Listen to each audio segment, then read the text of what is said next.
Today's episode is all about my first time having sex. I like to say like consensual. Identity is such a huge part of our lives that I think we do ourselves a disservice not to bring it to the forefront. My favorite podcast to listen to is Call Her Daddy, Emma Chamberlain's podcast. And I think what they all have in common is they're all white girls.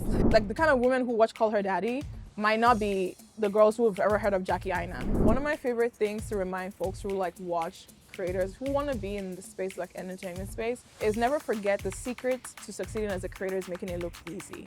I don't know if I'm biting myself in the ass by bringing this up again, but we're going to talk about it. Welcome to Am I Too Loud, the podcast. Oh, is this the Thanksgiving episode? Happy Thanksgiving. Happy Thanksgiving, everybody. I hope you guys are having an amazing sort of like thankful time. I feel like we don't celebrate Thanksgiving here. We celebrate like Friendsgiving or just being thankful in general before the end of the year. What else am I going to say before we start this episode? I wanted to do a really fun, like, get to know me episode. Again, like, Am I Too Loud, the podcast? Is this loud? Is it just me? Is it okay? I think so. Okay, we're about to find out. But Am I Too Loud, the podcast is supposed to be like this, like, unfiltered version into my life. And so we tried to do like some pop culture commentary stuff. I don't think you guys like that. Let me know in the comments on YouTube if you're watching, on Spotify or anywhere else you guys get the podcast, because I feel like we try to do like pop culture commentary, talking about like news and events and stuff, and you guys are just like, Sophie, we do not give a flying fudge what your thoughts are. So we're still trying to figure out what the concept or like plan or outline of the podcast is going to be. But essentially what I know and what Donald knows, Donald is behind the camera, is we enjoy talking to you guys, and I enjoy oversharing. And I know a lot of people think like oversharing is weird online, but I want to say this: everything I ever do share online, I know I'm sharing it. Like, this is intentional. Everything I post is edited, is reviewed, is watched thoroughly before I post it. So I enjoy spilling the tea or talking about things that you don't necessarily see people like me talk about, because I really feel like, I'm saying like a lot, I apologize. I don't know. I don't think a lot of my favorite podcast to listen to is Call Her Daddy, Hot Mess by Alex Cooper, Emma Chamberlain's podcast. And I think what they all have in common is they're all white girls. And like, you're probably wondering, Sophie, why does it, your thing went off? Which one? Your camera. The Oh, one. no, it's good. It dims. Okay. Oh, okay. I got distracted. ADHD is such a fucking crazy thing. I'm like, But what I was trying to say is, they have in common is they're all white girls. Now, this is such a broad statement, but as a Black girl living in America, I realized that if I ever had a conversation about the Gluck Gluck 3000, I am going to be perceived differently, right? Or if I had a conversation about sex or relationships or finance or like just the way stereotypes and labels and boxes work, I'm going to be stereotyped differently. But I want to sort of break that barrier and have really fun, authentic, crazy conversations and basically just overshare, because I want our community to enjoy that. Again, like a lot of the things you hear on my podcast is the communities I'm a part of, they're all fueled a lot by shame. And I saw a comment on Instagram the other day, Donald, where some guy was like, well, you don't say shame because sometimes it's cultural values and traditions and norms. And I'm like, yeah, culture breeds what society is saying. So in a lot of ways, if the culture is shaming you, it's because society is allowing the culture shame. Like, there are cultures out there that celebrate things that other cultures shame. So in many ways, shame is still a huge part of being Black, being Muslim, being an immigrant. There's so many things around shame. So that point is said, because today's episode is all about my first. And this could be anything from first relationship, first job, heartbreak, all of it. I've always wanted to do a video like this, and I think I've attempted to do something like this on my vlog channel, but I was like, you know what, I've always wanted to do something like that, so we're gonna do a bunch of my first. I asked y'all on Snapchat to send me information, and y'all, I also like have a bunch of stuff that I also have. And we're just gonna do like a fun video where you just get to know me some more, and we talk about all my firsts and their stories behind it. I have about 20 firsts, but Donald, you can also like throw in a first if you feel like being an asshole. I have one. I knew you were gonna have one. No, and it's based off of this conversation. What I just said? Having, okay. Right? Because it reminded me of a comment that I read. Okay. I'll read the comment and I'll ask you what that first is. Okay. Okay. So the comment was, this was on our last episode. Okay. The one about God, I love Donald that Trump we're like winning. reaching right? back on episodes and then talking about it. So she said, I'm asking this genuinely, without any malice or sting, but how exactly does a Trump presidency negate your existence as a black woman? I know his policies are very staunch on issues of migration and abortion, but how is it racially impactful? Hold that thought, right? So I want you to answer that question, Okay. but also tell me the first time you realized you were black. Because when Ooh, when okay. the, This is very 'cause- deep no, start. because when you were talking about it, right, you're like, you have all this podcasts that you watch, right? Yeah. But the fact that I'm like, are we talking about the fact that we're black too much? Right? Should we just dive into, oh my God, Conversation like and the like let's just talk guac, about you know? I always think about that, Donald. Yay, let's talk about it. First of all, to that comment, I think my biggest thing is any presidency will impact me as a black person in America because again, the system in America is not designed with a black person in mind. If anything, it's designed to put us down. So think about it from like housing initiatives, from affirmative action, from laws around abortion rights and about freedom of reproductive rights. Think about it from like the police and police brutality. Think about it from access to so many things that if I'm going to try to get a house or a home, if I'm going to try to get an apartment lease, if I'm driving down the street and the police stops me, all these things are fueled by the kind of rhetoric that the country is pushing forward. And that rhetoric is anti-black. Like hearing him talk about Puerto Ricans as the garbage island country, right? Talking about Trump himself is called blacks gorillas and he has called black people, he has said stuff like black people don't work hard enough, right? He's been one of the foremost folks who was trying to prosecute the Central Park Five for a crime they did not commit. Like he has made it very, very clear he is not interested in championing any sort of identity other than being a white person in America. So that's my answer to that. And when we talk about like being black, it's interesting because I went to a panel at Wharton Business School the other day, and on that panel were a lot of African creatives. But even within that panel, a conversation came up where it was like, who among you here was actually born on the continent and came to America, right? Or who here is a first generation immigrant and vice versa. And I struggle with that too, because identity is such a huge part of our lives that I think we do ourselves a disservice not to bring it to the forefront. I think if you are white, you have the privilege of not putting your identity first because your identity is the majority in many ways. If a white person ends up going anywhere around the world where they're the minority, their identity will become a huge part of them. That's true. Because their identity is the first thing people see. That's the issue with America. Like I would cackle at the fact that I would ever say, oh, I don't see color. Bullshit. I have to see color because I am not the majority at all in the space. If I went back home to Nigeria and I kept saying, oh, I'm black, I'm black, I'm black, people are going to look at me like, okay, like my identity doesn't matter there. I see a lot of like, white creators who do African dance and stuff like Afrobeats, and some of them even live like in Nigeria and stuff. Their identity is the white girl who dances Afrobeats. Like they make sure like that is the selling point around that. Does that make sense? Because your identity has to be that if you're not the majority. So for me, why I keep on bringing the fact that, I am black, because I even see a lot of podcasts where it's like, black girls do this, black girls do that. Because if you're looking at a huge pot, for you to pull out the people that are for you, you have to be very direct and niche, right? And the hardest thing for me is if I show up on a podcast on YouTube, on the YouTube feed, and it's my face on a thumbnail with like a text or whatever, I'm really curious to see if a 15 to 24-year-old white woman would click on it, not even because of what I'm saying, but because I'm black. You know what I mean? Like, curious, it's just different. Like, we shouldn't front that or deceive ourselves that that's not the reality, right? I think as a black girl who's open to different experiences, I am able to like watch other people's content, no matter what like color they are.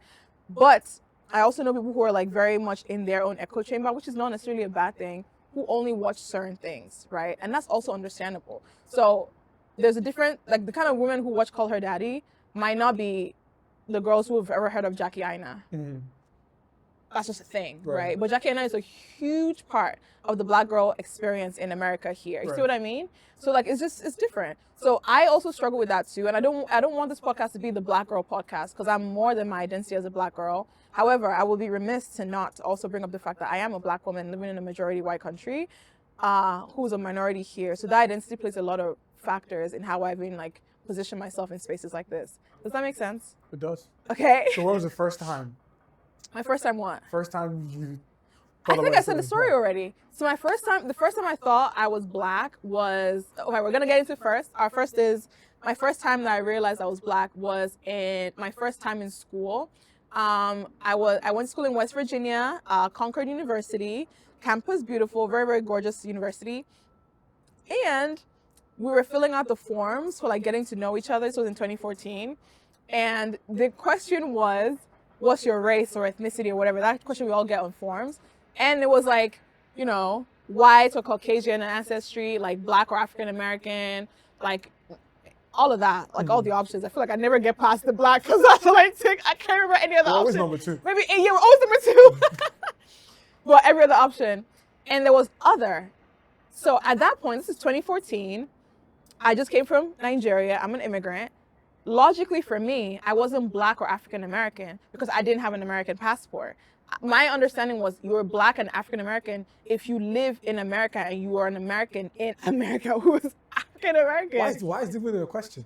I don't know. So I put other Yeah. and I put African. And that was even the first time I even identified myself as an African because I was going to put Nigerian, but I was like, maybe that might be too specific. And I remember my professor at the time called me up after class and he said, hey, because he said, oh, you're supposed to take the second one. And I remember saying, Check your black. yeah, I was like, oh, like, no, I'm African. I'm an international student. He said, all you niggas are the same. He's like, you're black. He said the N word. He literally said, all you niggas are the same. Put it there. And I remember like being like, okay. And I put it there. I didn't care that he called me the N word because I didn't understand the impact of it. I remember just like laughing to other international students in the international office where I was like, this professor just said, and he was like, oh, you niggas are the same. I was like, are we the same? And they were like, oh, he said that to you? Why would he say that? You should report him to the school. As Ben, I was looking at them, I was like, why? Like, I'm not an N-word. Like, I am not that. Like, if he's thinking that about me, that's his problem, whatever. But I think after living in America for so long, I recognize even the privilege I had to not let that be a slight on me because I've grown up with such pride around like who majority look like me. So if you're a white person who's speaking in that way to me, F you. Like, that's on you. Like, you would never slight me for your issues. So that was my first time. Should we go into the other first times? Okay. All right, my first time moving out is the first one.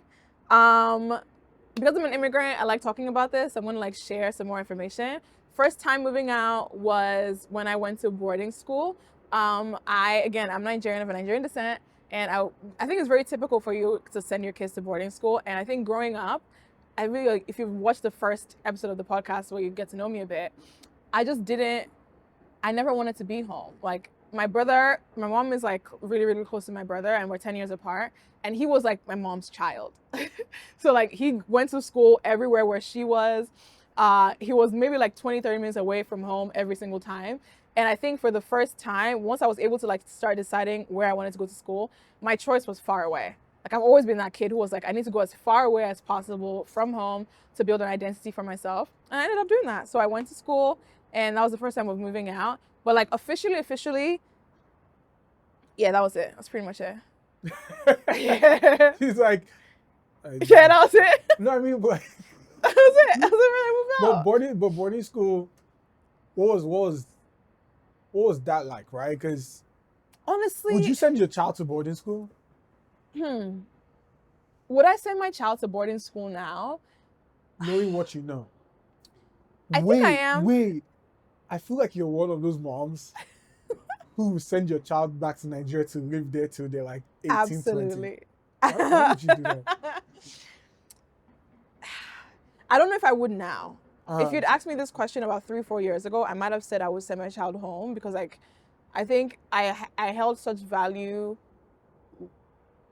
I held the Nigerian principles and values really, really in high regard. I think things are changing now, so I don't know if I'll do the same thing. They don't exist anymore in that way.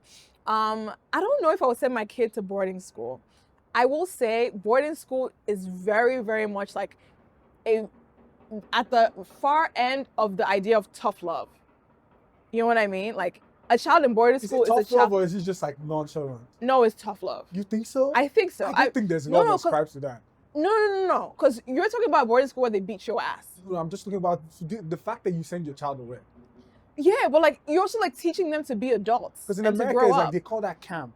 And bad children go to camp. No, but also like rich people send their kids to boarding school because Yes, they don't want to be because bothered. they suck. No, I think it's like, because think about it, from a culture of our parents having to work and not having time to stay with the kids. Because Nigerian culture, if your kid is not in boarding school, the mom is at home 24/7 with the child, unless you can afford to have like a Like maid. you're picking them up. Yeah, you're picking them up. Like, it's very hands-on, and you have to have if you don't, like, that's the easiest way to like have that child be safe And protect while them, you're able while to like do other yeah, things, yeah, right?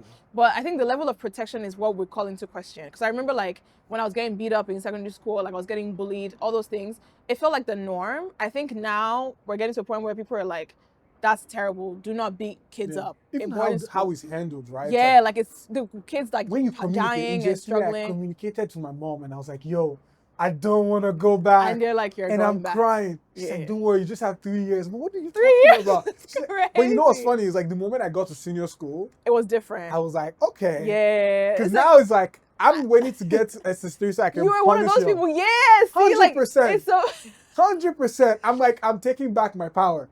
honestly, my boarding school experience is like, I can't remember a lot because I think there was a lot of trauma involved that I've just hidden. My brain has literally said, we're not going to think about this. We're just going to let it go.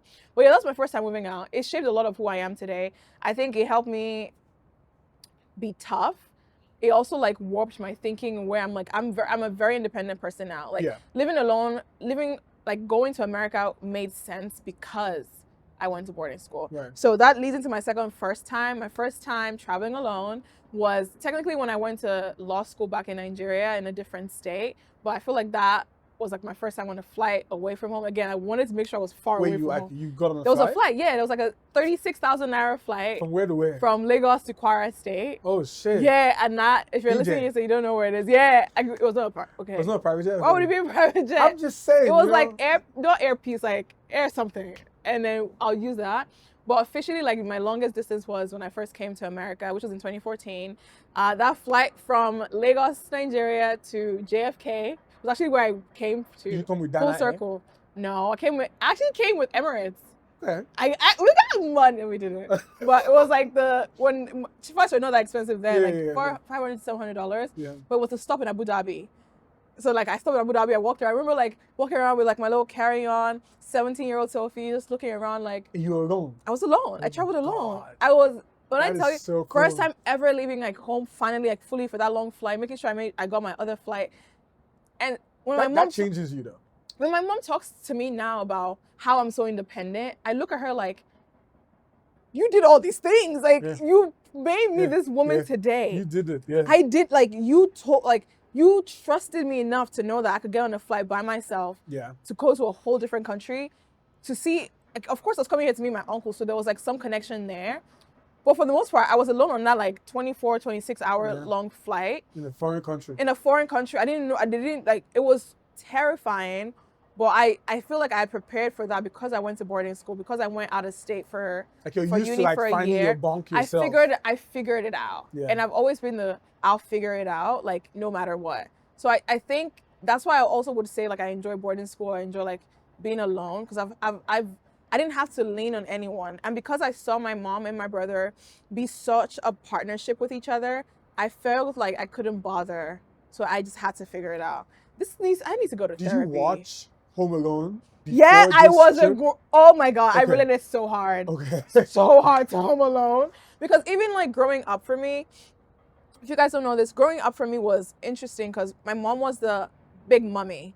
Okay, so if you're not African, every home has a big mummy or big daddy. It's like the first. That's like the first born, like auntie or mom or daughter or son or someone who maybe is like the richer person in the family. It wasn't the case for us there, but it was mostly like the family head was usually who they call big mommy or big daddy. My mom was that in the family. So a lot of her siblings would send their kids to our home. So at some point in the house, I think we had like 7 cousins living in the house with us. That's crazy. And like my mom is the kind of person who didn't want to play favorites. So she made sure I was reminded every time that she was not going to play favorites. You know what I mean? That's crazy. So like if everyone's getting punished, I'm getting punished more. You know, it's like when all the kids sit on the floor. Yeah, and we they all give people sat. white rice and yes, stew. we had our housemaid, Auntie Pauline. I love her.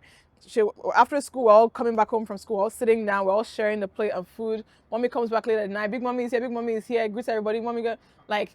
But the only thing I will say is I did sleep in my mom's room the entire time. So like I had like that connection. We That never privilege, talked or yeah. anything, but I just knew that.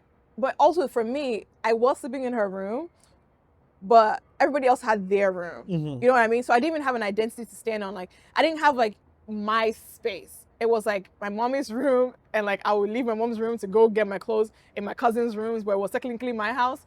Like it's like a mind fuck basically. Anyways, so yeah, that was my first time traveling alone, and like sort of starting with her. Why are you smiling, Donald? It's just interesting. I feel like we just glaze over punishment. Like, this is punishment. It's punishment. Yes, because like we were forced to grow up. Yeah. Because like you see how like Home Alone is a whole movie. Yeah. Because like they forgot him at the airport, right? Yeah, that's true. Do you know how many times? But like also like a kid like that, Uh-huh. we as African kids, you're forced to grow up really quickly, especially Right. when you live on the continent. Why? Like Do you know when I went to boarding school? when? I was 9. Yeah, we're all 9, like Why? 8 or 9. Why? We went to boarding school away from our families at 8, Why 9 would years you old. do that to me? Like, why would you? Well, are you not stronger because of it? I don't know. Exactly. I think I'm it's, stronger, but what's the alternative? Do you understand what I mean? So what's the alternative? what's the struggle? Because I remember like when we're in school and would have like the kids who came from America who were punished to come back home, and they would make you feel like trash for like living this life. Like, how would your parents do this to you? What do you mean this is the norm? Yeah, I think that's different. I don't know if I would put my kids through that. I don't know. That's interesting. I didn't think about it from that perspective. But again, I'll always say it shaped me, so it's different. So was your first job an official job? Or was it like Did you just when see you that were, and jump to like the or next was it when you were job? working in boarding school? Ah. Okay, so here's the story. Okay. My first job was technically in boarding school. You have like little tasks that you do, where like you're like a prefect or you have like a role. So I think one of my first things I had to do was I would work for the matron, like the house mistress. I worked for her in her flat. We cleaned her flat for her, washed her toilet, like sometimes cooked food, all that stuff.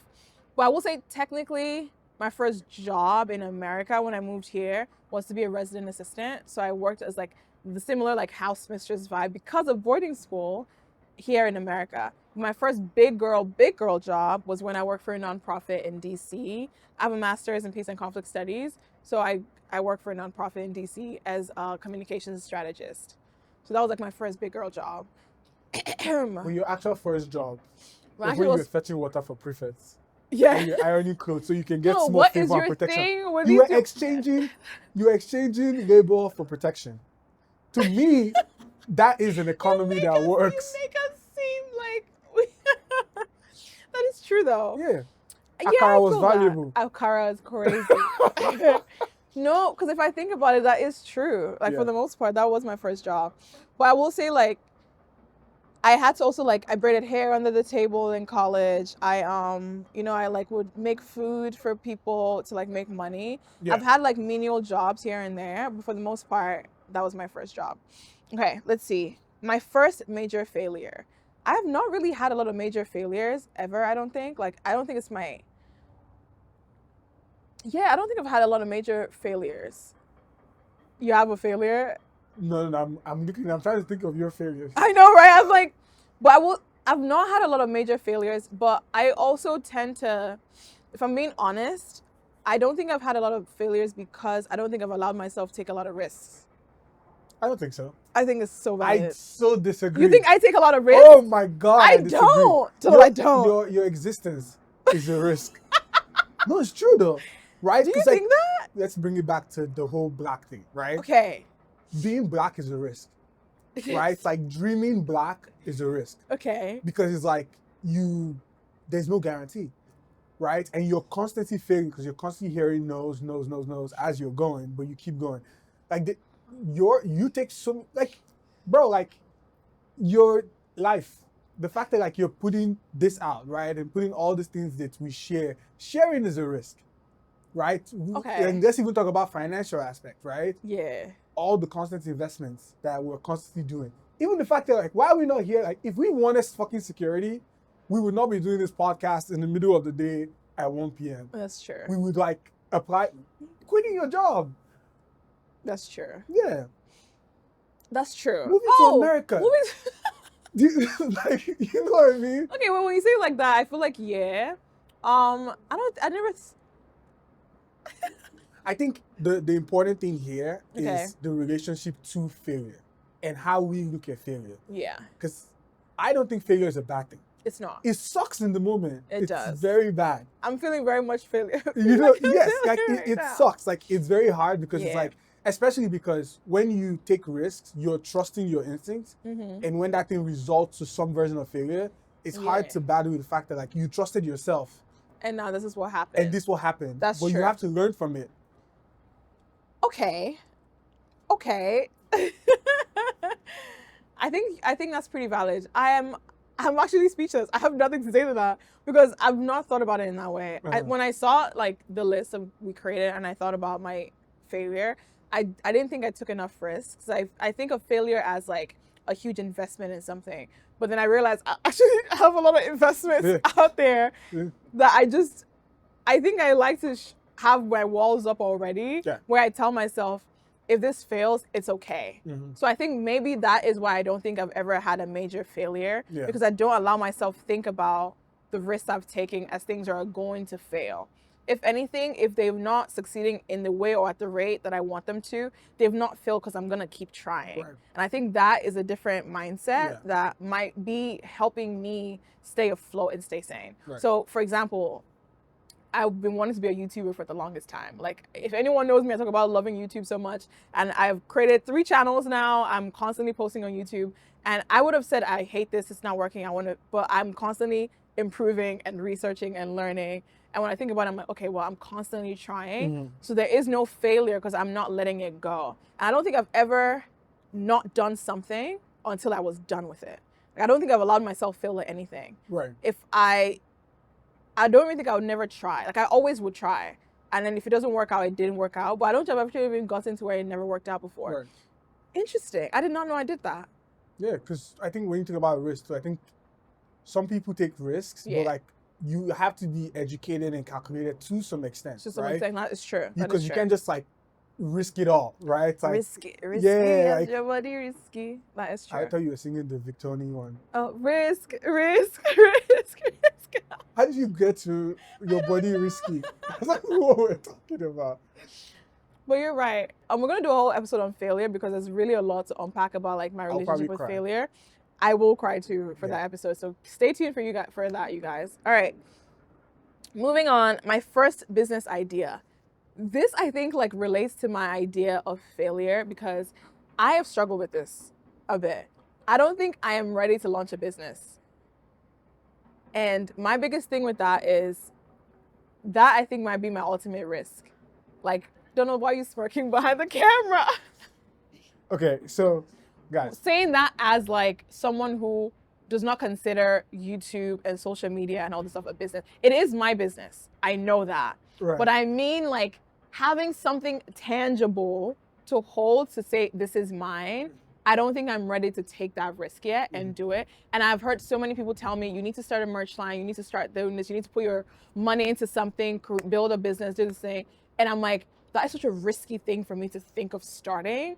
I don't know how to even start it, so I would rather not do it. Mm-hmm. Okay, go ahead, Donald. Okay, so the reason why, and I want this will be a lesson moment for all of us, right? Okay. Because business is my forte. Yes. Okay. I think it's because the reason you thinking that what you're doing right now is not a business. Yes. It's crazy because it is. Okay. Right? It's like the investments you're making into content, right? All the different moving parts that exist. That's true. Under the Odditty LLC, right? Yes. You're like a whole Odditty LLC. Right, like you're like a whole president for it. Yeah. And I think that matters, and that has to be looked as a business to an extent. Okay. Because that's the way someone tells you, and they're like, "Oh, like you need to start a product line." That's true. The question is why? Yeah. Right? Yeah. Because at the end of the day, if we think about businesses, there's a business model. That's right? true. And the business model for the Odditty LLC is you're selling sponsorship placements Yeah. on content that you're distributing. Yes. You're a distribution channel. Oh, right? period. No, I didn't think about it like that. But you are though. Spill it. So Keep going. another I like business this. idea is like Yeah. products, right? Selling Yeah. products to that audience. Based on my identity and impact and everything like so that. even if you were to Okay. start a new merch line, you're expanding the Odditty LLC. I know. You're not That's so necessarily nerve-wracking. right. But the thing is, you actually don't have to do it I don't. because you can just I do like bury want your to. business. And there's this thing that I think with business owners is like we tend to look outward a lot Yeah. than inward, Yeah. right? Because like we're actually like this is like if someone looked at the Odditty LLC, is like they're like, oh shit, like multiple verticals, different channels. Like think about how many YouTube channels, how many followers, like everything that exists that was built from the ground up, right? Yeah. And this thing was about like your first business idea. Yeah. I think knowing you, I think your first business idea was when you started your blog.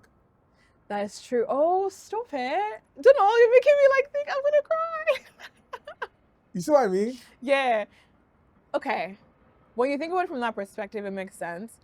I wonder why and maybe like anyone listening can relate to this too. I am a huge, I tend to put myself like not down, but I don't tend to think through the things I do as anything special or big. Like I just simply exist. I think for me, my blog was my first because I started doing ads on it. I was like strategically thinking about that. But when you're told while you're growing up that that's not a business, I think you ingrain into yourself. Like one of my biggest things right now is I don't think I'm successful at what I do because I didn't go to school for it.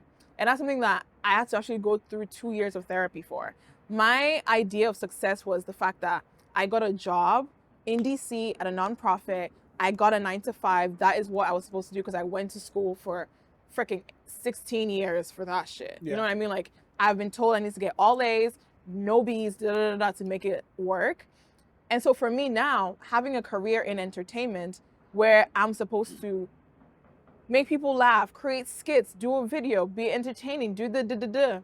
For me, it doesn't feel like work because I don't think I am intentionally I went to school for a bit. Because I remember when I met Donald for the first time, he told me about like going to the New York Film Academy and, you know, he has created a film, he's doing scripts, he's read this and done that. I have friends, I live in New York, so all my friends are doing acting classes and they're doing Broadway, doing all these things. And I'm looking and I'm like, I wish I did. My idea is, oh my God, I wish I had done that. I wish I went to school for it. Like I saw a video with Lupita Nyong'o where she talked about going to school for something and then like she's super successful at it. And then I look at myself and I'm like, maybe that's why I'm not successful at what I do. But that's not true because I am really successful at what I do. I just took it through a different route. Yeah. And because I spent the better half of my first take at life, I guess, sort of thinking academics was the only way to go to be successful, I have had to unlearn so much for myself. And I'm still learning and I'm still unpacking that. So yeah, I think that's a huge thing for me. So even like thinking about like my first business idea and I'm like, oh yeah, the blog, it makes sense. And I also like, I really want to launch a scalp care line. I keep saying this to myself. I don't think I have any plans of growing my hair out. And I want to make sure I'm able to take care of my scalp and my head properly. I still don't know how I'm gonna do that. I'm still working on it.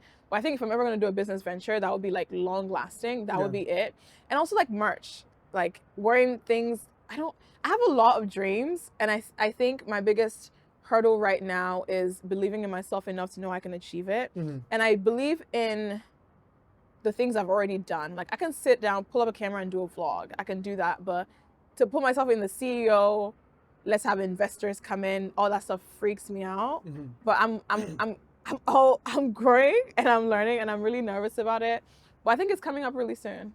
I think one thing you said that was really beautiful is the people in the city who like think about their craft, right? Because I think the internet created a shift, right? It picked people who were super expressive and put them in front of people, right?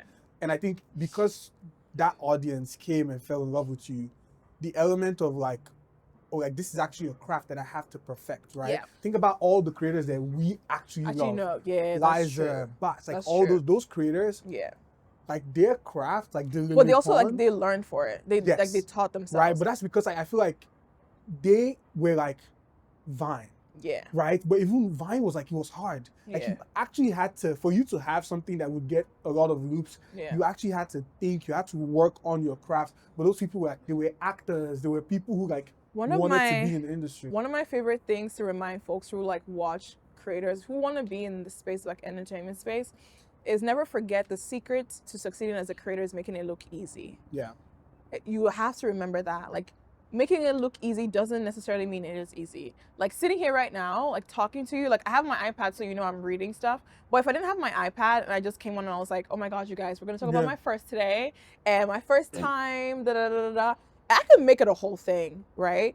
And you would think, oh yeah, she just put up the stuff, she just sat in a chair, she just did this. But even this, getting to here today, took us going through a Notion, building a Notion template, sitting down talking to Donald about it, planning and strategically thinking about the lighting, the placement, what kind of like outfit am I wearing, what kind of chair am I gonna sit on, what cameras are we using, what angles. Like, there is so much more thought that goes into it that yes, the end product does look easy, but there's a lot of work that like sort of like goes behind it. Yeah.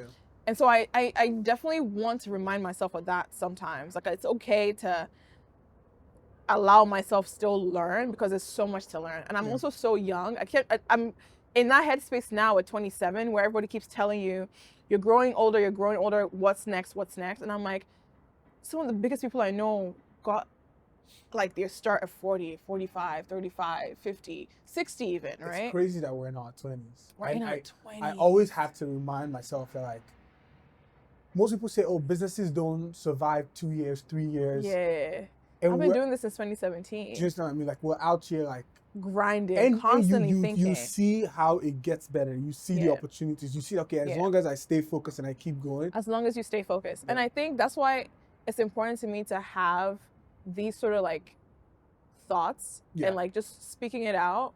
One of my biggest things that like I struggle with the podcast is trying to make sure I don't come off as all-knowing. Yeah. Right? Because a lot of the content we consume is people looking at you and telling you, this is what you should do. Yeah. This is how things work. No! Yeah. Let me tell you this right now. Look at the camera. Which one? This one. Listen and listen good. Nobody in the world knows what the fuck they're doing. Not one single person in this world knows what they're doing. They're just doing. Yeah. Like, they're literally just attempting to do. The scholars, the folks that you see online giving you all the advice, Elon Musk to Donald Trump to Kamala Harris to Obama to Michelle, like all the big, huge people who are in positions of power, who you see and you think, oh my God, how did they get there? I'm telling you right now, they're winging it. They just had the audacity, the courage to do it. They decided to just keep at it, like no matter what, because one thing I know for sure, you would only see my success. You forget my failures pretty quickly, because the moment I'm successful at something, everything else doesn't matter, right? Because I found that success. Elon Musk had probably 1 million Teslas before he finally got this one Tesla. And low-key, the Tesla truck is trash. So like, he's still figuring that out. There are probably several iPhone what do they call it? Stereotypes? No. What is it? iPhone, what is it? What is the word? God damn it, you guys.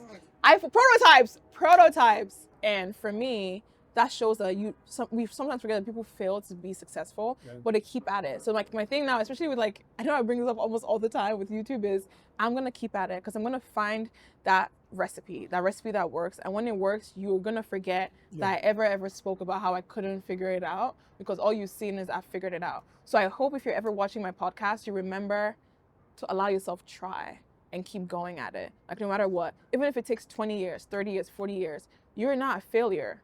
It's not failed. You've not even started yet. Because even if you're trying, trust me, okay? Just trust me on this and just keep going. Okay, we're moving on to my next verse. Don't know how to question. I was going to say the law of compounding. Okay, tell me. Like, because growth happens exponentially. Yes. And I think just working at it, but the Steve Jobs thing I want to talk about was in 1989 or 1987, they put like an Apple logo on a paper and they put it into an envelope. And they're like, their goal is one day they want to sell a laptop for under $1,000 that could fit into this envelope, right? So what did they do? So they created a big box and they made that first one. And they looked and they made the box half of it. And they were like, can we make this smaller? Smaller and smaller. And they kept doing it. And I think there's this when you give yourself like, oh, like 5 to 10 years, this is where I want to be. Have that clear picture. and then walk down to like the baby step 10% of that. What's like the next Yeah. thing I need to do? Yeah. I think like that's really cool because that way you have where you're going, but you don't, stress yourself too much about like that Yeah. big goal. You start small. Yeah. Like your goal is to be what? The next female Kevin Hart. Oh, I'm gonna keep saying it until it comes true. That's the goal. Okay. Next, my first time on stage. Ooh, you know what's funny? Growing up, I was such an attention whore. Like, the fact that I do this for a living right now should not come as a surprise to anyone who knew me younger, because I enjoyed entertaining people. I enjoy making people laugh. Like, don't know that make you laugh all the time, right? Yes or no? Yeah, just laugh. Yeah, like No, But- you're right though. You're right. Yeah. I've always been that kid. So even in boarding school, I was a part of like the dance team. I was a model, so I would work on the runway. I was a chorister. I was, tenor. I wanted to be soprano so bad because they were all in front. I wanted Was to be your in voice front. deep? Tenor. Yes, your voice was deep. Oh, yeah. That's tenor. I didn't say I was great at it. I just said I wanted to be on stage. So that was the first time on stage, and I feel like I have sort of like grown since then. There've been many opportunities for me to like be on stage for different things, and I've taken it. My dream right now, like when I think about like a stage, what would I ever want to do? I think would be like sitting out an arena for like an odd podcast episode, like a Am I Too Loud podcast episode. Like imagine doing Am I Too Loud at MSG, Right. like with like different guests and like fun skits and like the dream of like the things I want to do, y'all. Like, ooh, just I need the resources. I need the freaking resources. We're gonna do that thing ourselves. Yeah. I'm dead ass. Like me and you playing all the characters. No, deadass. I'm telling you right now. Yeah, let's just do this. Okay. Sorry, that was such a tangent. Hopefully we're gonna cut this scene when we finally do what we just said we're gonna do. Yeah, If you're listening to this, y'all just ignore what we just said. Okay? it's like- Because That was the ADHD. transition. No, honestly, I think for people who do podcasts, Yeah. you can tell if you're listening to this, you can tell that like we're walking our way. We're getting comfortable Yeah, we're getting comfortable talking. But it's I like- like that. because when you're talking, and I'm sure when I'm talking to you, there are 10 other things that are popping in my brain. So many I'm times. fighting it, and I'm fighting. like, I have to like focus on yes, staying because on I the want to task. make sure that you But guys so are I, like not understand. confused. Yes. Well, I think that's why I enjoy like the video part of it, because if you're watching it, you can see Yes, our yeah, you brains can like see, yeah. communicate back and forth. Yeah. Where you're like, what are they even talking about? And there's like Sophie probably was just looking at Donald and then got distracted by something. I came back to the camera. Anyways, that is my sort of like first time on stage was in high school when I was like a dancer. First time truly feeling confident. You know what's so funny is like I went viral for being the confidence queen. And I just want to point out, I've never said this out loud, but I need you to understand that I went viral because I was wearing a pair of jeans and I was like, oh my God, you guys, my ass is fat in these jeans. I look good. And I went viral because people were like, oh, that poor girl. She doesn't have an ass, but she thinks she does. She's so confident. That was what it was. Like, this wasn't a, like, anything else other than, wow, Sophie, yes, you do. Yes, those jeans actually look Right, good. right. You're so confident. And I end up being the confidence queen. And then I think one of the biggest videos that I am known for is that I'm a bad bitch in my black bits, where I think Jackie Aina posted a video and she talked about being dark skin and having hyperpigmentation in certain areas. So she had a bikini on, people were talking about it. And I was like, why do we care, right? And so I posted a video where I was like in a bikini and I was like, I'm a bad bitch in my black bits. I like the way I look, da da da da. And people were like, oh my God, like, yes, you go girl. But also here's this lemon water or like turmeric acid if you need to shave, if you need to get the pigmentation off. And I was like, okay, turmeric warriors, slow down. That's not the point. That's why I'm confident. Well, I don't really even think I was confident. Like, I don't think I ever thought to myself I was confident. I just thought I was like existing. I was also like 22, 23. So I think when you're so young like that, and I'm talking like I'm this old auntie, but when you're in that time in the world, especially as someone who grew up being so independent, I didn't let a lot of noise affect my decisions on my body. And I also have this thing that I've always kept with me is the only thing I will never let affect me is other people's comments about my body or my appearance, because I can't control that. You know what I mean? Like, Yeah. I wish more women, and I think that's such wishful thinking because society makes it so hard for young girls to be so audacious in thinking about what they look like. But I also recognize the privilege in the fact that this is the kind of body I was born into. Like, I've never had to have someone tell me, oh, you look a certain way, it's not bad. Because if I'm being very honest, I feel like I have the society standard of what like a normal body is, what they would call it, would look like, or like You're not leaning towards any extreme. Yeah, I'm not like thin or like plus size. Like, I'm pretty much like average in between. But I also say like in certain places, like when I'm back home in Nigeria, people are like, get some food in her. Like, you're too skinny, you're too thin. And then if I'm in America, it's like, oh my God, like you're so slender. Oh my God, I wish I had your body. But I always learned to sort of like cancel out that noise because this is the only body I was born into. Like, this is all I have, no matter what. Like, unless for some reason my health is like compromised in any way, and then I would try to like figure out how to help that. But for the most part, I've always had that like idea of my body is mine, it's my choice, I'll figure out what I want to do with it. So I say all that because my first time ever feeling really, really confident, I feel like is now, like 27 for me. And not necessarily confident in my body, but confident in who I am as a person. I feel like they always tell you how your end of your 20s is when you're figuring life out, when you're supposed to sort of like start knowing who you are. And I see that now, like in my choice for friend groups, in the way I'm existing now. I would also say financial independence has played a huge factor in my confidence. Like, I am able to truly just exist as I am. And now you realize that's why a lot of rich people are so arrogant. Right. Like, I'm not saying I'm rich. Perceived as I'm not saying I'm rich at all. Perceived as arrogant. But like, I see that now because, it's so interesting how, even like just the idea of like being successful at something always supports your confidence, right? And honestly, I've seen that for people who don't even have a lot. But because you don't have a lot, you can't let people's noise affect you because you don't even know what you're supposed to have in the first place, right? You can always respond to things very differently. So for me, I think 27 has been a good age for me to realize my self-worth, who I am. I'm finally like being able to stand on my 2 feet. I'm able to say no. I'm able to just choose me more.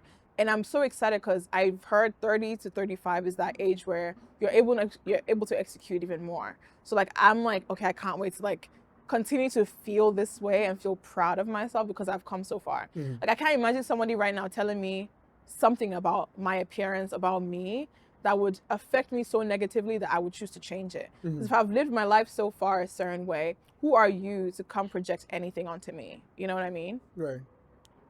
Okay. Moving on. We're moving on to like some more personal stuff. First friendship ending. I feel like I have had a ton of, and I think we're gonna do a friendship episode at some point.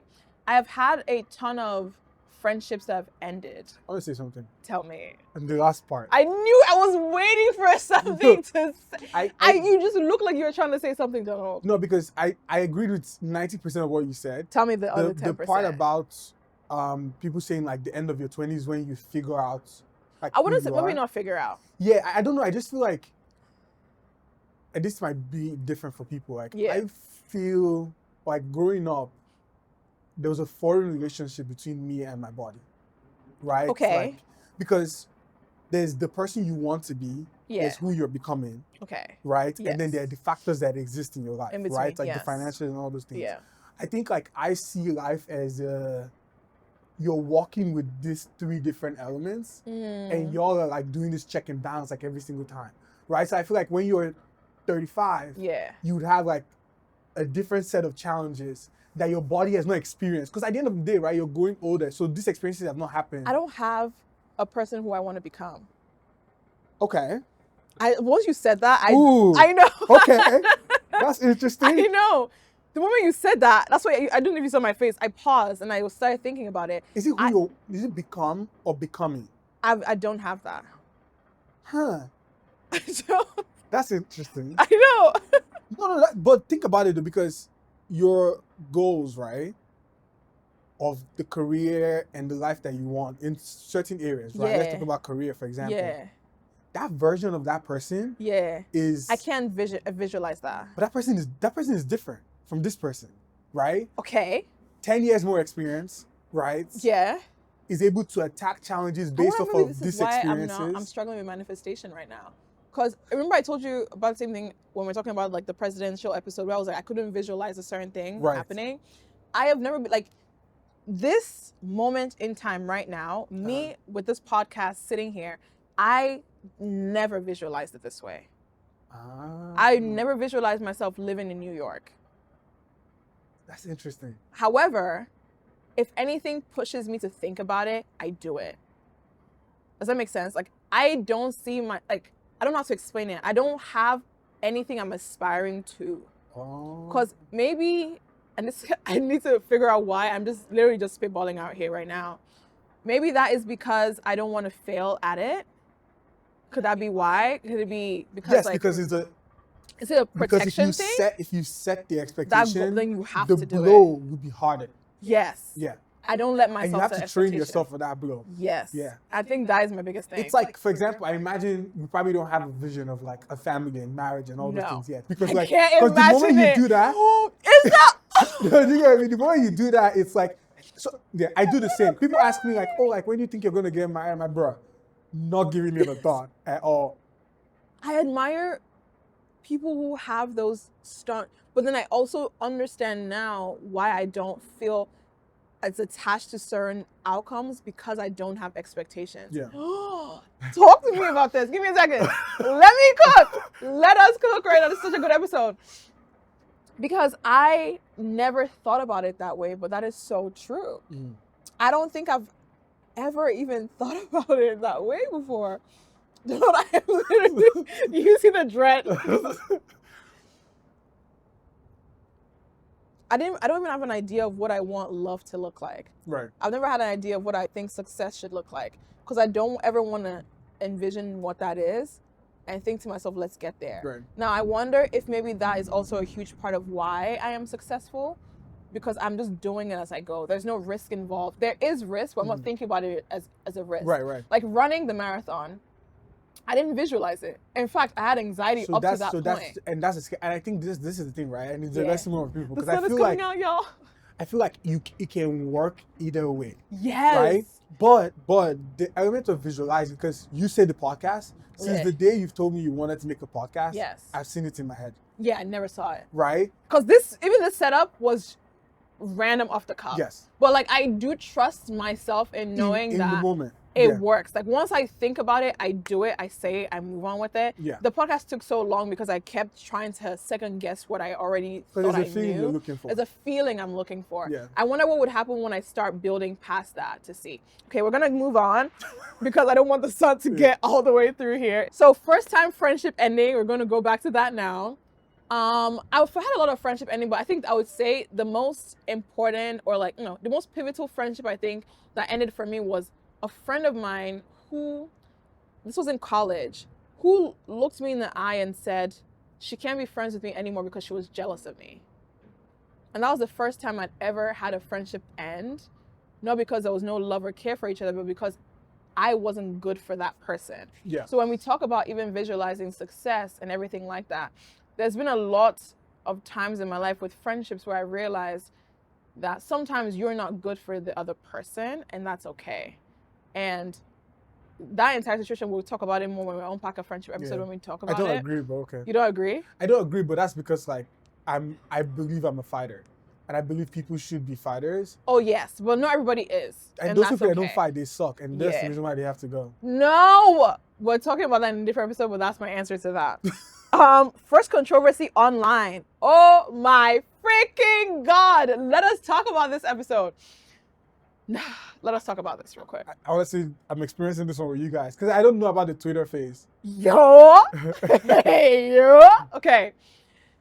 First time I ever got canceled on Twitter. I don't know if I'm biting myself in the ass by bringing this up again, but we're going to talk about it because I don't even want them to remember me. But it's a year, okay? It's a time in the world. And your girl is scrolling on Instagram and I see a post by a mutual, right? And that mutual post something. I didn't remember. I didn't read the caption. I didn't watch the video. I just liked and I commented heart emojis. That was it. And after that, I just sort of like left the video and went on. And then I go on Twitter that day, and I remember the comments were like, look at all your faves commenting under a rapist, our word is comment, encouraging it. And then for some fucking reason, the Odditty is attached to something called being an R apologist. Now, I'm shaking because if you've watched my first episode of the podcast, or the second episode, I can't remember which one it was, where I talk about breaking my silence, I have been R'd before. And I do not wish that. I don't know why anyone would wish that on anybody. I have experienced such horrible things when it comes to my sex life and stuff like that, that I have not even hit, I'm literally shaking talking about this, I have not even hit the surface on. And I remember seeing those words and I literally went into panic mode. I'm telling you, I had a panic attack. I could not sleep. I could not eat. I threw up. I was in such a bad place. And I remember going through and reading all the comments and people were like, I knew she was like that. I knew she was too good to be true. She's always pretending, da da da da da. And I remember thinking, if only they knew how triggering this was for me. Because first of all, there was no substantial basis for that. Nothing they were saying was true. They knew nothing about me. And so I was canceled for, I think, for like 2-3 days over being our apologist, over a comment I posted on Instagram that wasn't the reality. And I remember thinking to myself, cancel culture is so interesting because the person who was accused of the R was posting football highlights and content on their page, ignoring everything that was going on. And the black women, honestly, under the person's post, who some might have known, some might not have known him, whatever, were the ones taking the flack for it. So that was my first time getting canceled online. And I still stayed on Twitter for like a year and a half. I would wake up every morning in a panic. I would see sometimes when my name was brought up and that was attached to it, I would literally like panic again. I did not sleep. I started therapy. So much happened to me until I just deleted the app. And my life has been better ever since. So that is it. Okay, let's see. My first big purchase was my car. I got a Jeep Wrangler for the first time in 2022, I think. I had her for a year before like that was the end of it. But let me say this to every Jeep Wrangler owner in the world. You guys are crazy. Crazy. Let's talk about it. Because that was my dream car for so long, but I don't understand it. It makes no sense to me. Because first of all, what the fuck is a death wobble? A death wobble is crazy. Let me explain this if you're listening to this and you're like, what's going on? There is something when you own a Jeep where if you go past a certain mileage or like you're speeding, your car starts to wobble. I mean, the car is shaking. I experienced it for the first time. I almost got into a car accident. I take it to the dealership. This man looks me in the eye, the same person that sold me this expensive ass car, and said, oh yeah, it's the death wobble. The what? Wow. The what? You sold me a car with something called death in the name. And you think I should keep the car? Please. No. I remember the first time when I came to DC and I entered your car, you're like, how are you quiet? Why are you quiet? I'm like, this car, bro. Donald was so scared of that car. And I know with your history too, Yeah. you were like, bro, I do not want to be in this car. Yo. That car, it was terrifying. I love, like, I don't have any Is other this dream a car. nice car. It's beautiful. That's my dream car. That's why you should buy the Cybertruck. No. That's my dream car. And I will never forget finding out that there was something called a death wobble. And I had to really choose whether or not I wanted to live or die because of that. So that was my dream car. We sold her because I was moving to New York. And I don't know what other car I'll get now. I'm not sure if I'm going to get a car anytime soon. We'll see. Donald has a car, so we could just share his car. First time, my first apartment was my DC apartment. I vlogged all about it. That was really fun. First time living alone was also in DC. I had a really, really like, not terrible, but a really bad roommate experience. And then I ended up, what? No, I'm good. Is it good? Yeah. Oh. Why? I don't even look, you're pressing something. No, I was listening to you. Oh. Really weird experience. So I ended up actually moving by myself. I had a 2-bedroom, 2-bath apartment. It was the dream. I loved it. I enjoy living alone. Living alone, again, I've been so independent for so long that living alone was okay for me. So it wasn't really that crazy. And if you follow my vlogs, you know all this. So I'm like, it's pretty chill. My first time trying something out of my comfort zone was definitely most recently when I did my first marathon. And I'm literally launching a whole series next year called the Oddity Tries, which is the first time we're going to be saying this here. Maybe we probably said it already. Totally. Either way, first time launching a series called the Oddity Tries where I put myself out of my comfort zone. I think I want to experience life. I wouldn't say I've been sheltered, but I've definitely been very careful about the things I allow myself experience, and I want to try new things. As simple as like learning to try contacts for the first time because they freak me out. Why the fudge would I be poking my eye for vision? So, and your first time is always important. The first time is always important. Yeah, your first time is always important. Okay. Let's see. My first time feeling successful was definitely when my mom called me one time and she said she was at the bank and someone said they knew me and they fangirled and freaked out. My mom was like, oh my God, like the Oddity. Like she said my moniker online and she meant it and said it with such pride that was the first time I was like, oh, I am doing something. And that was like the weirdest thing for me. But I think I've always been grateful for that experience because now she like, my mom literally is like, oh, how's the Odd Fam? How's the Oddity? How am I doing? And it's something that feels like really special. I'm so grateful for that. Okay. First, should I keep going? Yeah, I just got distracted by something. What? Like the wind just increased. I'm like, it did. There's something gravity that has to do with the sun. Yeah, coming in. Yeah, because the water too. If anybody does physics, you can just look at this post. Moving on. First time Tell us, mommy, hope you're listening. Shut up. Now we're getting to like the nitty gritty. We kept the best for last. The last 5, I think. My first time having sex. I like to say like consensual. How old were you? Huh? Consensual is what I like to say first. My first time consensual. Shut up, Donald. Shit. What? What? I'm stressed. Why are you stressed? The way you just said it. Yeah. No, not sad. No, it's okay. My first time consensually was in 2014 with my partner at the time. Like, it was actually like a boyfriend, and like, I chose to do it. I wanted to get it out of the way. I wanted to choose the experience for myself. And honestly, it was great. Like, I have always been one of those girls who, like, the concept of virginity was very, I wouldn't say foreign to me because I am a Muslim girl. Like, my mom still would probably hear this and just, I know her ears just shut off. Like, she does not want to hear this right now. But I have the wildest take that I really don't believe. And this is taking out religion and morals and whatever else you want to use to argue back with me. I sincerely do not think that women should not be having sex. Gagam. You know that Netflix sign? I don't think they should not be. I think we do a disservice to women in the world when we police sex and sexual intercourse but allow men to explore, because we're telling women you have to hold on for this person to make a decision for you around your body, and then we demonize women. Flipped. I think it should be flipped. Yeah. It should be. Do you understand me right now? I feel like men should be demonized for this. Yes. Let me tell you something real quick. A man's dick, bro. Sorry. Like, that is where kids come from. It's crazy if it's like, oh, it's from me. No. If his thing is not in me, I don't get pregnant. Why in God's name am I the issue? Why am I the one getting policed right now? He's the one who has to insert into different things. Why is the key not the problem? The locked door should not be the problem. It should be the damn key. Woo! Very passionate. I am. Yeah. Because that's one of the biggest things about like sex and relationships and conversations that I think I hear a lot with women. And this is such a generalization for sure, because there is power in waiting. Like, I see the beauty in like even Christian relationships when they say like the man and the woman are like both virgins and they meet together and they discover each other together. Like, that I understand. It's a mutual thing.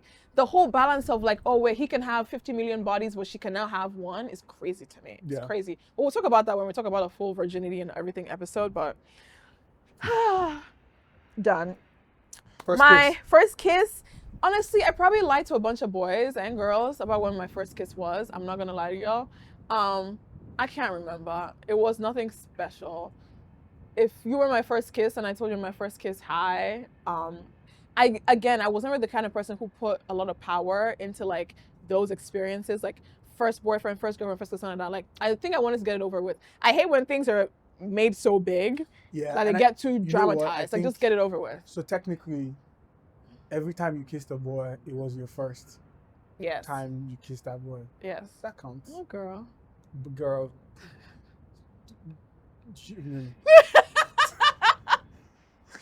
Okay. First relationship officially was the same person I lost my virginity to. Yeah, that's pretty much it. Like, officially. First heartbreak. I was gonna say my first heartbreak is currently what I'm going through right now. Tell us. But I also, Dono doesn't know what I'm about to say. I also really, for some weird reason, I can't believe the feelings I felt weren't real enough to not be ending now. Does that make sense? It doesn't make sense. Sorry. Wait, what? Please, put in the comments if you understood what she just said. Basically, okay, first heartbreak was in high school. I had the crush on it was actually my boy best friend. Oh my God. I will call him T. T showed me Pepe.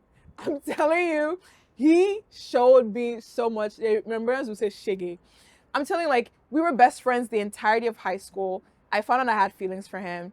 And every time, because I knew he liked me too, but I also knew that he would always date other people and tell me he would rather choose our friendship over a relationship with me. And that was the entirety of high school. So I was always in the corner writing letters, liking other people, but having him in the back of my mind that someday he was going to choose me. Never did.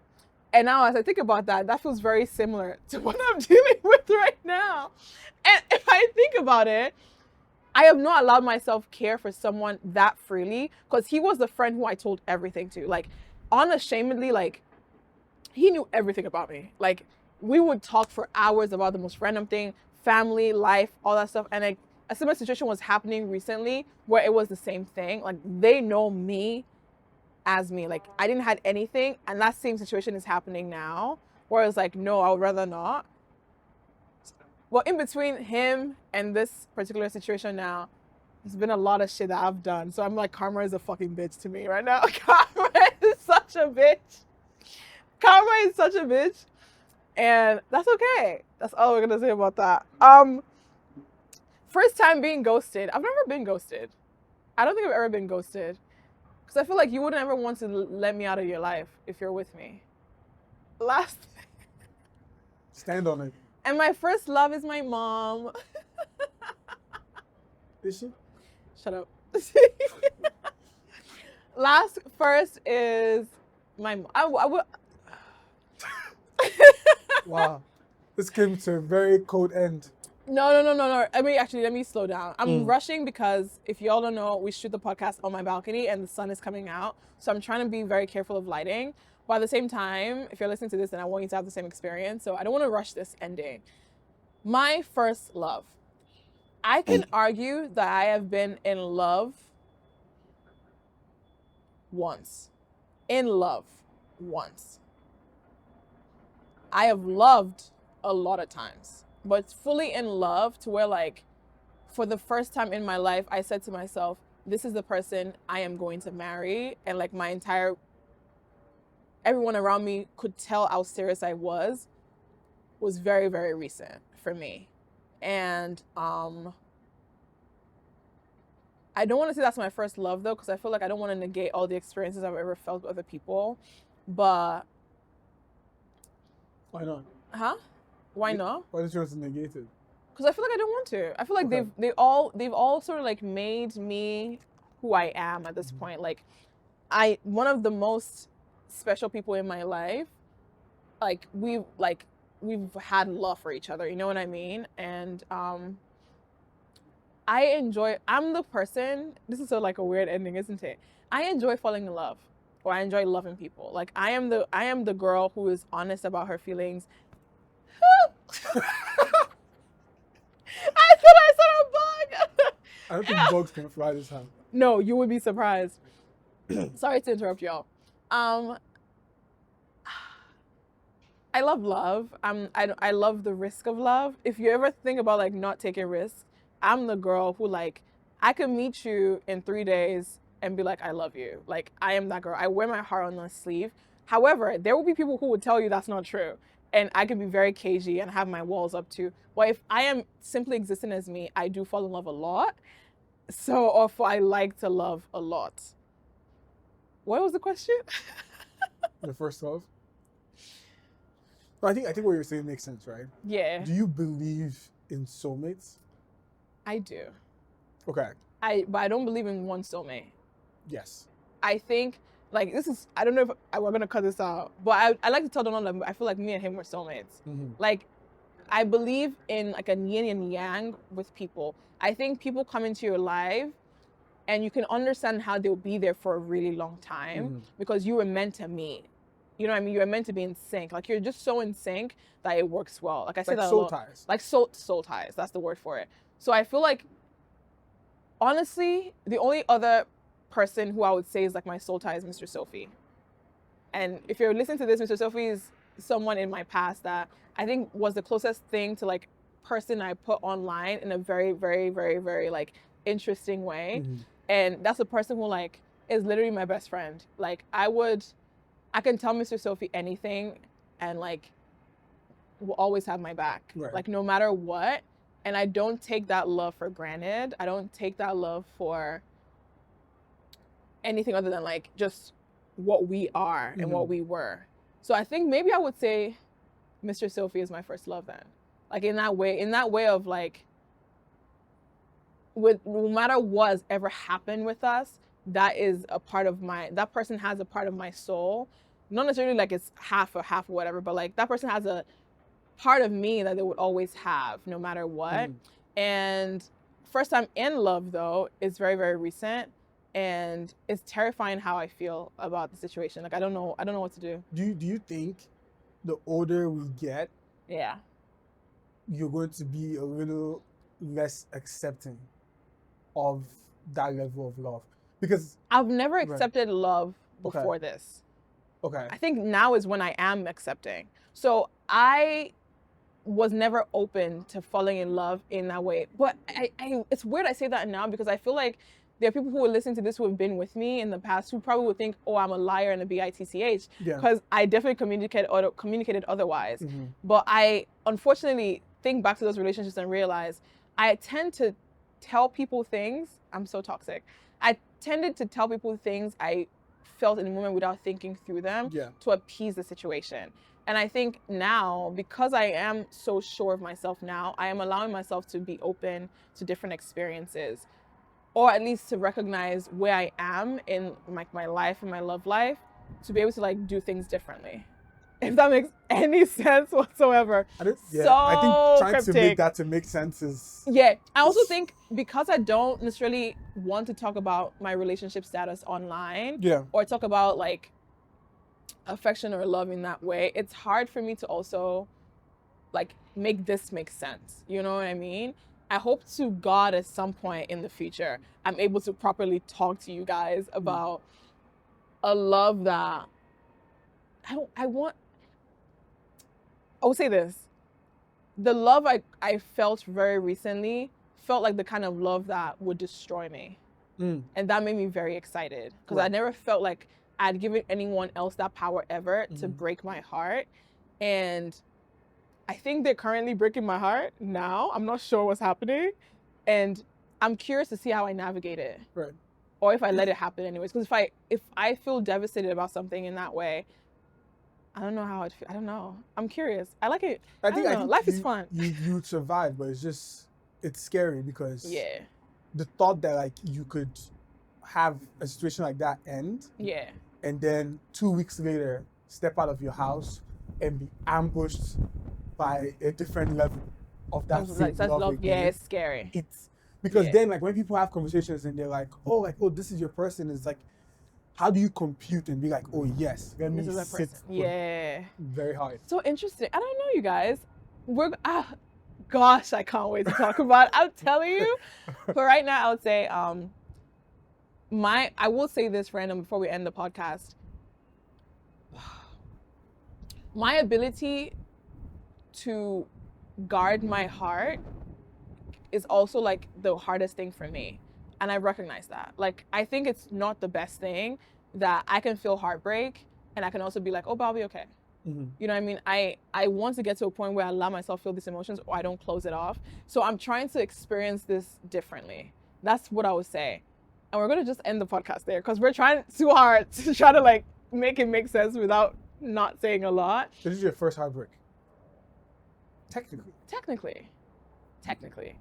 All right, guys. Thank you so much for listening to Am I Too Loud? I hope you learned a lot more about me in this episode. You guys seem to like the episodes where I just yap and talk.